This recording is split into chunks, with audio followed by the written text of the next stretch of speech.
نگاہ کرم ہو، نگاہ کرم۔ بسم اللہ الرحمن الرحیم، اللہم صلی علی سیدنا مولانا محمد وعلی آلہ وسلم۔ حضرت ابو ہریرہ رضی اللہ عنہ نے روایت کیا ہے کہ ایک مسلمان اور ایک یہودی نے آپس میں جھگڑا کیا۔ مسلمان نے کہا کہ اس ذات کی قسم جس نے محمد صلی اللہ علیہ وسلم کو تمام دنیا میں چن لیا، اور یہودی نے کہا کہ اس ذات کی قسم جس نے موسیٰ علیہ السلام کو تمام دنیا میں چن لیا۔ اس پر مسلمان نے ہاتھ اٹھایا اور یہودی کو تھپڑ مار دیا۔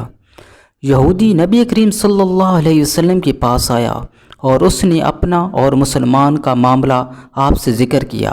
نبی کریم صلی اللہ علیہ وسلم نے فرمایا کہ مجھے موسیٰ علیہ السلام پر ترجیح نہ دو۔ تمام لوگ قیامت کے دن پہلا سور پھونکنے پر بے ہوش کر دیے جائیں گے، پھر دوسرا سور پھونکنے پر میں سب سے پہلے بیدار ہوں گا، لیکن میں دیکھوں گا کہ موسیٰ علیہ السلام عرش کا ایک کنارہ پکڑے ہوئے ہیں۔ اب مجھے معلوم نہیں کیا وہ ان میں تھے جنہیں بے ہوش کیا گیا تھا اور مجھ سے پہلے ہی انہیں ہوش آ گیا، یا انہیں اللہ تعالیٰ نے استثناء کر دیا تھا۔ قرآن و حدیث کی خوبصورت ویڈیوز کے لیے ہمارے چینل کو سبسکرائب کریں اور ہماری حوصلہ افزائی کریں۔ جزاک اللہ۔